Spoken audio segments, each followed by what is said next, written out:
മഞ്ചേരിയിലേക്കൊന്ന് പോകണം. കൃത്യമായി ശമ്പളം ലഭിക്കാത്തതിനാൽ ദൈനംദിന ജീവിതം തന്നെ പ്രതിസന്ധിയിലായിരിക്കുന്ന നിരവധി മനുഷ്യരുണ്ട്. 2 മാസമായി ശമ്പളം ലഭിക്കാത്തതിനാൽ അത്തരം ദുരവസ്ഥയിലാണ് മഞ്ചേരി മെഡിക്കൽ കോളേജ് ആശുപത്രിയിലെ താൽക്കാലിക ജീവനക്കാർ.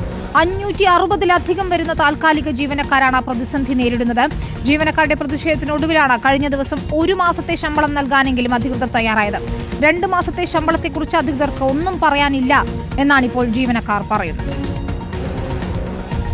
ഇവിടെ ജോലി ചെയ്യുന്ന താൽക്കാലിക ജീവനക്കാരെല്ലാവരും ഒരു 700-നും 800-നൊക്കെ താഴെ വരുമാനമുള്ള ആൾക്കാരാണ്. അവർക്കിപ്പോൾ കുറേ കാലങ്ങളായിട്ട് ഓരോ മാസങ്ങളിലും പകുതി എമൗണ്ട് വെച്ചിട്ടാണ് പല മാസങ്ങളിലായിട്ട് കയറില്ല. അപ്പോൾ റീസെൻ്റ്ലി ഇപ്പോൾ ഒരു 8 മാസം അടുപ്പിച്ച് വേണമെങ്കിൽ പറയാം. ഏകദേശം 8 മാസത്തോളമായി ഇതിൻ്റെ ഇഷ്യൂ തുടങ്ങിയിട്ട്. പിന്നെ കോവിഡ് കാലത്ത് അങ്ങനെ ഒരു ഇഷ്യൂ ഉണ്ടായിരുന്നു ഞങ്ങൾക്ക്.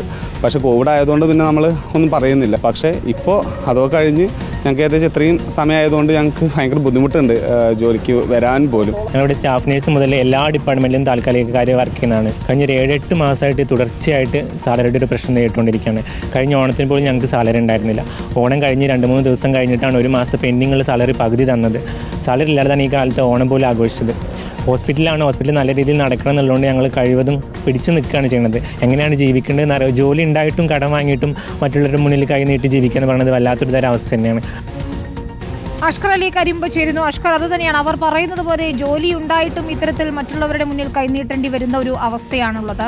560-ലധികം വരുന്ന താൽക്കാലിക ജീവനക്കാരാണ് മഞ്ചേരിയിലെ മെഡിക്കൽ കോളേജ് ഉള്ളതെന്ന് മനസ്സിലാക്കാൻ കഴിയുന്നു. എന്താണ് ഇപ്പോൾ അധികൃതർ പറയുന്നത്? ഈ ശമ്പള കുടിശ്ശിക എപ്പോഴെങ്കിലും നൽകാൻ ഉദ്ദേശിക്കുന്നു?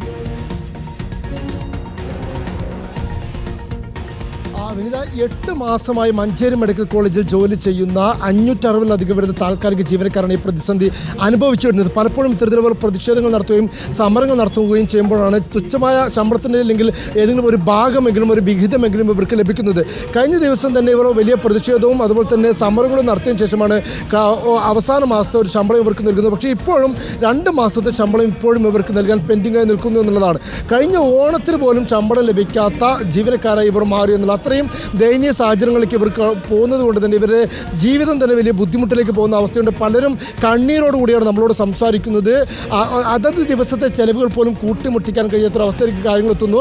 ആ ജോലി ഉണ്ടായിട്ട് പോലും മറ്റു പലരിൽ നിന്നും സ്ഥിരമായി കടം വാങ്ങേണ്ട അവസ്ഥ ഉണ്ടാകുന്നു. ഇത്തരത്തിലുള്ള പ്രശ്നങ്ങൾ ഉണ്ടായിട്ട് പോലും അധികൃതർക്ക് മുമ്പ് അറിയിച്ചിട്ട് പോലും കൃത്യമായ നടപടി എടുക്കുന്നില്ല എന്നുള്ളതാണ്. പലപ്പോഴും ശമ്പളം നൽകുകയാണെങ്കിൽ പോലും അതോ തുച്ഛമായ ശമ്പളത്തിന് ജോലി എടുക്കുന്ന ആളുകളാണ് അവിടെയുള്ള കൂടുതൽ താൽക്കാലിക ജീവനക്കാർ. പക്ഷേ അവരുടെ ആ ശമ്പളം പോലും പകുതിയായി അല്ലെങ്കിൽ 2-3 തവണയായി കൊടുക്കുന്ന ഗഡുക്കളായി കൊടുക്കുന്ന ഒരു സാഹചര്യമാണുള്ളത്. അതുകൊണ്ട് തന്നെ ഇത്തരത്തിലൊരു പ്രതിഷേധം അവർ അറിയിക്കുകയും ചെയ്യുന്നത്. ഇപ്പോഴും ഇത്തരത്തിൽ പ്രതിഷേധം നടന്നതിന് ശേഷവും അല്ലെങ്കിൽ 1 മാസത്തെ ശമ്പളം അവർക്ക് നൽകിയതിനു ശേഷവും ഇപ്പോഴും 2 മാസത്തെ ശമ്പള കുടിശ്ശിക ഇപ്പോഴും നിലനിൽക്കുന്നു എന്നുള്ളതാണ് ജീവനക്കാർ ചൂണ്ടിക്കാണിക്കുന്നത്. അവിടുത്തെ ശുചീകരണ തൊഴിലാളികൾ മുതൽ നഴ്സിംഗ് സ്റ്റാഫുകളും ലാബ് അസിസ്റ്റന്റുമാരും ഉൾപ്പെടെ ആ ആശുപത്രിയുടെ തന്നെ ജീവനാടിയാണ്. മഞ്ചേരി മെഡിക്കൽ കോളേജിൽ തന്നെ ആശുപത്രിയുടെ ജീവനാടിയാണ് യഥാർത്ഥത്തിൽ ഈ 560-ലധികം വരുന്ന താൽക്കാലിക ജീവനക്കാർ. ഇവർ കാരുണ്യാരോഗ്യ സുരക്ഷാ പദ്ധതിയുടെ കീഴിലും അതുപോലെ തന്നെ ആശുപത്രിയുടെ വികസന സൊസൈറ്റി, ഹോസ്പിറ്റൽ ഡെവലപ്മെന്റ് സൊസൈറ്റിക്ക് കീഴിലുമായി ഈ 2 വിഭാഗങ്ങളിലുമായിട്ടാണ് ഈ 560-ലധികം വരുന്ന ജീവനക്കാർ പ്രവർത്തിക്കുന്നത്. ആ ജീവനക്കാരുടെ അവസ്ഥയാണ് ഇത്തരത്തിൽ ദയനീയമായി തുടരുന്നത്. ജോലി ചെയ്തിട്ട് പോലും ശമ്പളം ലഭിക്കാത്ത അവസ്ഥ, അല്ലെങ്കിൽ ചെയ്യുന്ന ജോലിക്ക് പോലും വേതനം ലഭിക്കാത്ത ഒരു അവസ്ഥ, അത്രയും ദയനീയ അവസ്ഥ മഞ്ചേരി മെഡിക്കൽ കോളേജിൽ ഇപ്പോഴും ആവർത്തിച്ചുകൊണ്ടിരിക്കുന്നു എന്നതാണ്. ഇത്തരത്തിൽ ആ ജോലി ശമ്പളം ലഭിക്കാത്തത് കൊണ്ട് തന്നെ പല വീടുകളും പട്ടിണിയിലേക്ക് പോലും പോകുന്ന അവസ്ഥയുണ്ട് എന്നാണ് അവർ നമ്മുടെ മുമ്പിൽ വ്യക്തമാക്കുന്നത്. അതുകൊണ്ട് ഇനിയെങ്കിലും ഇവർ അത് കണ്ണ് തുറന്ന് കാണണം, അല്ലെങ്കിൽ അവർക്ക് കനിവേകണം എന്നുള്ളതാണ് നമുക്ക് പറയാനുള്ളത്. കാരണം അത്രയും ദാരുണമായ ഒരു അവസ്ഥയിലേക്ക് അവരുടെ ജീവിത സാഹചര്യം എത്തി നിൽക്കുന്നു. പക്ഷേ എന്നിട്ട് പോലും അധികൃതർ കണ്ണടച്ച് ഇരുട്ടാക്കുന്നു എന്നുള്ളത് തന്നെയാണ് ജീവനക്കാരടക്കം ചൂണ്ടിക്കാണിക്കുന്നത്.